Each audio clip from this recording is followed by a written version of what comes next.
Olá, meus amigos, Deus abençoe todos vocês, que o Espírito Santo é a minha oração sistemática por todos os que ouvem a palavra de Deus, todos os que participam das nossas lives, que sejam, que tenham o discernimento, o entendimento da palavra de Deus, para que venham aplicá-la em suas próprias vidas para a salvação de suas almas. É isso que eu quero. O final das contas é salvar a alma, porque para isso nós fomos chamados, para levar a palavra que salva a alma que é eterna. A alma é eterna, a alma não morre, a alma vive eternamente. O espírito, que é a inteligência, que é a capacidade, que são os talentos que as pessoas têm, volta para Deus. O corpo a gente já sabe, fica aí, volta ao pó. Mas a alma, só a pessoa, enquanto ela está viva, pode decidir o destino final dela. Mas o que eu gostaria mesmo de falar é sobre Sodoma e Gomorra. Todo mundo sabe, isso não é novidade, que Sodoma e Gomorra foram queimadas pela ira de Deus. Deus fez descer fogo e queimar tudo que havia em Sodoma e Gomorra. Até hoje, quem vai a Israel, chega lá os locais onde tem resquícios, tem sinais do fogo que queimou, tem sinais do enxofre. Aliás, eu tenho enxofre aqui em casa, de lá.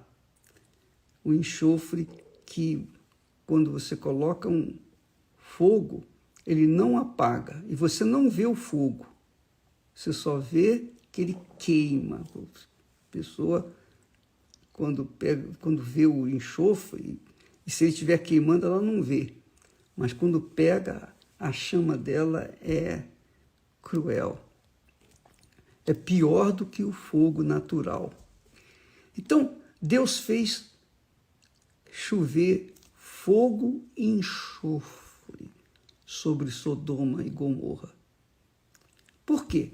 Porque Sodoma e Gomorra estavam vivendo num pecado, num nível de pecado tão alto, que esse nível chegou até Deus. Então Deus tinha que tomar uma decisão, tinha que fazer alguma coisa. Então ele enviou fogo. A mesma coisa que aconteceu na época de Noé. O pecado era assim, se alastrava de forma cruel, que até insultava a Deus. E é o que nós temos visto nos dias de hoje. O pecado tem se alastrado, só não chegou até Deus para mandar fogo, porque existem aqueles que são de Deus, que pregam o evangelho, que levam a palavra dele por toda a terra. Então, por isso, Jesus ainda não veio, ele vai vir buscar a sua igreja, e aí vai vir o período da grande tribulação. As tribulações que todos enfrentamos nos dias de hoje são pequenas, são apenas ensaios. Mas a grande tribulação vem mesmo depois que Jesus arrebatar a sua igreja. Ele vem arrebatar e os sinais são evidentes, notórios. Muito forte isso. A gente vê os sinais da volta de Jesus, pode até palpar esses sinais. Mas por que Sodoma e Gomorra foram queimadas com a ira de Deus, com fogo e enxofre? Por quê? Por que chegou aquele ponto de depravação moral completa e total? Por quê? Por quê?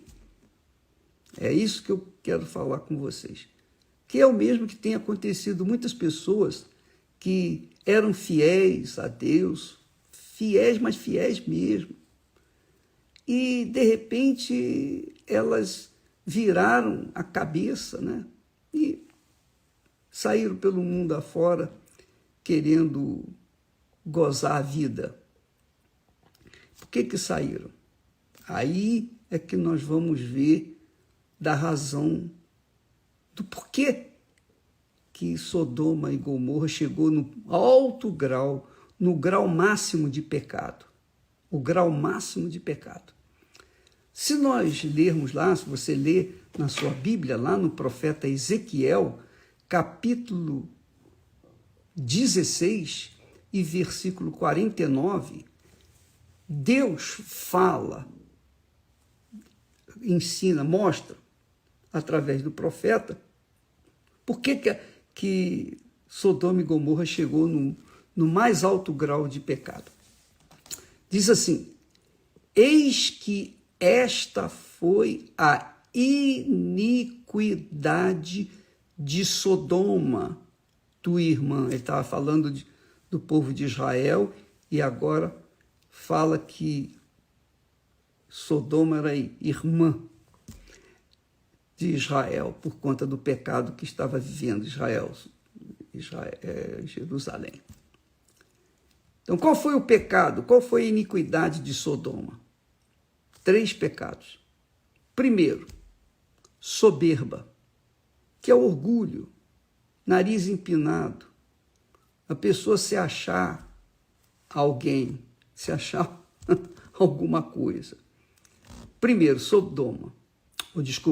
primeiro, soberba, que é o orgulho, prepotência, que quer fazer o que bem entende e acha que todo mundo é ignorante, coloca-se acima dos outros, dos seus semelhantes. Soberba, pessoa soberba. Sabe como é que é, né? Você conhece esse tipo de gente. Primeiro foi a soberba, se achar. Segundo, fartura de pão. Fartura de pão. Então, Sodoma e Gomorra tinha muita prosperidade. Muita prosperidade, era muito rica. Então, ela ostentava riqueza, fartura de pão. Por conta dessa fartura, dessa vida regalada, ostentada, então Sodoma caiu no pecado de abundância, de ociosidade. Então, primeiro pecado, soberba, orgulho, se achar o tal, superior a todos. Segundo pecado, fartura de pão, quer dizer, rica, muita fartura. Quando a Bíblia fala fartura, é porque é muita coisa.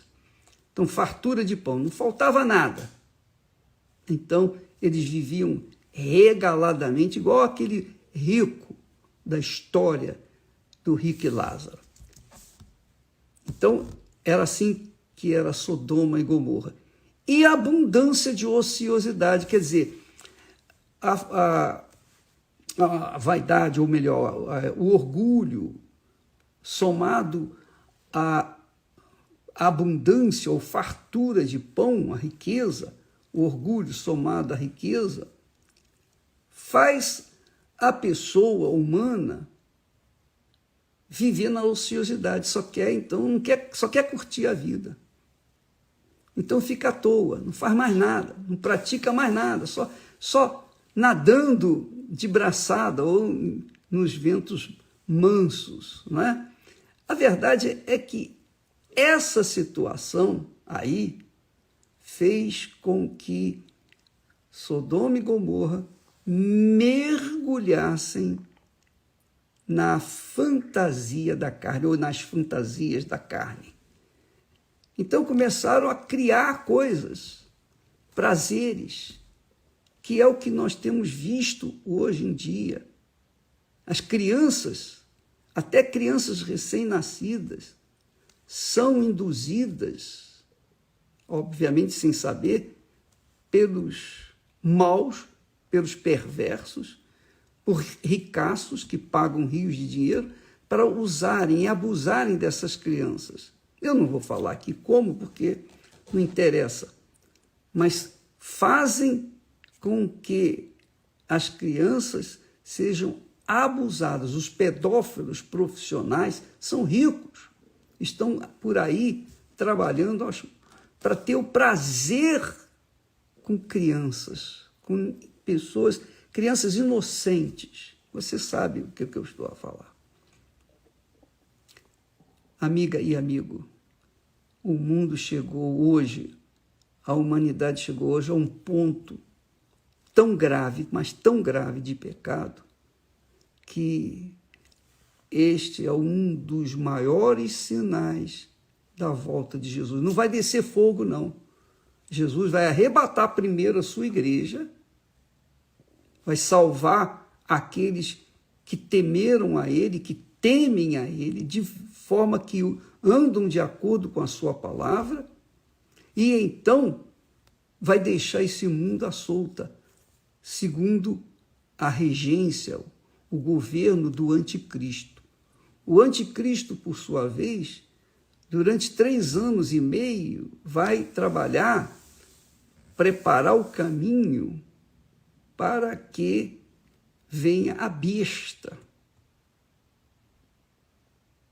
Essa é a realidade. Ele vai preparar o caminho e governar todo o mundo e fazer depois impor às nações a crueldade de Satanás, todo o furor de Satanás, toda a sua ira. Então, durante esses outros, o segundo 3 anos e meio, então será a grande tribulação, a enorme tribulação. E quem ficou para trás, que queria se converter, agora vai ter que pagar com a vida para poder se manter salvo, para poder ser salvo, vai ter que pagar com a vida. Então, esses fatos estão reservados para os próximos tempos. A grande tribulação. A Bíblia chama de grande tribulação. Então, amiga e amigo, veja a sua vida, a sua alma. Considere a sua alma. Você tem tratado do seu corpo. Você tem procurado conquistar conforto, dinheiro, sucesso, roupa de grife. Você tem investido no seu eu, no seu prazer, no prazer do seu corpo, da sua carne. Mas um dia, a sua carne vai descer à sepultura. E não tem dia certo. Não importa se você é jovem, é criança, se você é velho, não importa. A morte vem quando ninguém espera. É verdade. Então, você pode estar me ouvindo agora e daqui a pouquinho está morta. Eu posso estar falando com você agora e, de repente, ser interrompido essa programação, essa live, e eu cair aqui. Deus me levar. Então, não há nenhuma garantia que nós viveremos mais um dia, 2 dias, 1 hora, 2 horas, 1 minuto. Não há garantia que nós viveremos mais 1 segundo. Porque é certo, a morte é a coisa mais certa nos dias de hoje. E sempre houve, né? Sempre foi. Mas é a coisa mais certa, é a morte. Então não há médico, não há cientista, não há santo, não há pecador, não há ninguém que escape da morte.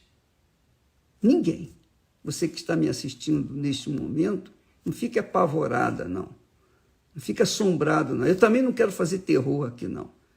Eu estou falando de um fato que todo mundo sabe. Mas o fato que muita gente não sabe é: e a alma? E a alma da pessoa que morre? O que vai ser?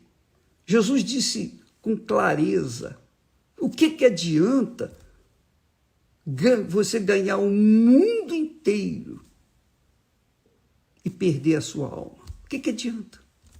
O que adianta a pessoa ostentar bilhões e bilhões de dólares, sair pelo mundo gastando? Se vai chegar um momento que vai ficar tudo por aí. As suas riquezas, seus navios, seus castelos, suas mulheres, seus homens, suas vidas completamente entregues ao pecado, tudo vai ficar por aí. Mas a alma, aquela alma, Jesus disse: quem quiser salvar a sua vida, perdê-la-á. Mas quem ganhar, ou quem viver, ou quem servir, quem perder a si mesmo, por minha causa, quem quiser perder a sua vida por minha causa, esse achará.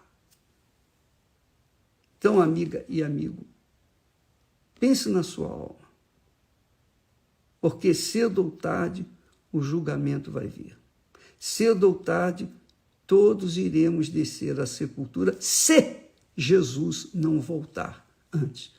Eu creio que se ele voltar e eu estiver vivo, eu vou com ele. Isso não tenho a menor dúvida. E se eu for promovido antes da volta dele, graças a Deus, não tenho nada a perder, nada, absolutamente nada a perder, porque o mais importante na minha vida é a minha alma, e eu tenho procurado cuidar dela para não perdê-la para o inferno. E você? Talvez você tenha ou esteja vivendo na mentira, na prostituição, no roubo, na corrupção. Na corrupção. Você talvez esteja vivendo uma vida desregrada. E você sabe. A gente não precisa dizer, eu não preciso aqui fazer uma lista de pecados, do que é pecado, porque cada um tem a sua própria consciência. Eu sei o que é pecado. Eu sei se eu cometo um pecado, eu sei que eu cometi o pecado. Na hora, imediatamente, porque a minha consciência me acusa. Deus nos deu a consciência, uma consciência que é hiper, super sensível. Qualquer coisa, qualquer inclinação para o erro, na hora a consciência dói. Qualquer inclinação para o que é certo, a consciência se alega, a alma se alega. Só depende da sua cabeça. Deus lhe deu sabedoria, Deus lhe deu conhecimento, Deus lhe deu inteligência, Deus lhe deu razão. Lembra que falamos ontem? O leite racional sem a adulteração. Então, Deus nos deu a fé, para que por esta fé, por meio da fé, nós venhamos conservar a nossa salvação. É isso que eu queria falar para vocês. E eu estou sendo bastante incisivo, porque o assunto é muito sério. É o mais sério de todos.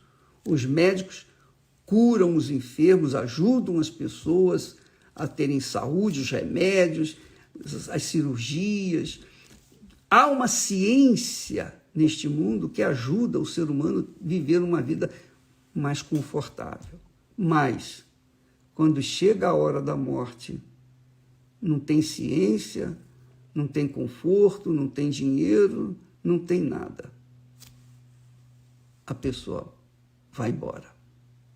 Por exemplo, se você é uma pessoa que tem depressão, você sabe, você sente dor na alma, a sua alma grita. O que você quer fazer?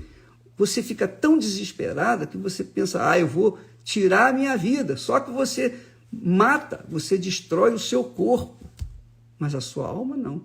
A alma que está gritando socorro, pedindo socorro, me ajude, eu estou cansada de sofrer. A alma que está sedenta, faminta, ela está aí gritando e ela só quer um pouquinho da palavra de Deus. Você vem ouvir a palavra de Deus, você vem buscar a palavra de Deus, você vem se entregar à palavra de Deus, você vai ver que a sua alma vai sossegar, ela vai ser ativada, você vai começar a viver uma vida nova. O testemunho que nós deixamos, você pode assistir aí, esse último testemunho. Você, amiga e amigo, inclusive, que quer ouvir a palavra, amanhã é feriado aqui em São Paulo. Eu estarei às 6 da tarde. Às 6 da tarde. 6 da tarde, como é feriado, nós vamos fazer, a partir das 6 horas da tarde, nós vamos fazer uma mini vigília com vocês. Quem quiser, eu estarei aqui no Templo de Salomão. Quem quiser, seja bem-vindo. Você pode vir e nós vamos fazer uma mini vigília, aproveitar esse feriado e dar mais do que Deus me tem dado. Ou melhor, mais do que Deus me tem dado, desculpa, eu exagerei. Mas eu vou dar tudo aquilo que Deus me tem dado, eu vou procurar dar para você, tudo. Eu não sei se vai dar tempo para dar tudo, mas eu vou dar o melhor de mim para você, o melhor que Deus me tem dado. Você que quer o Espírito Santo, batismo com o Espírito Santo, quer ter a certeza da sua salvação, só o batismo com o Espírito Santo. Só o Espírito Santo pode manter a nossa fé viva, atuante, sobretudo a nossa salvação eterna. Então, venha nesta quarta-feira, às 6 da tarde, buscar para receber o Espírito Santo. Deus abençoe. 6 da tarde. Deus abençoe e até amanhã, em nome do Senhor Jesus. Amém.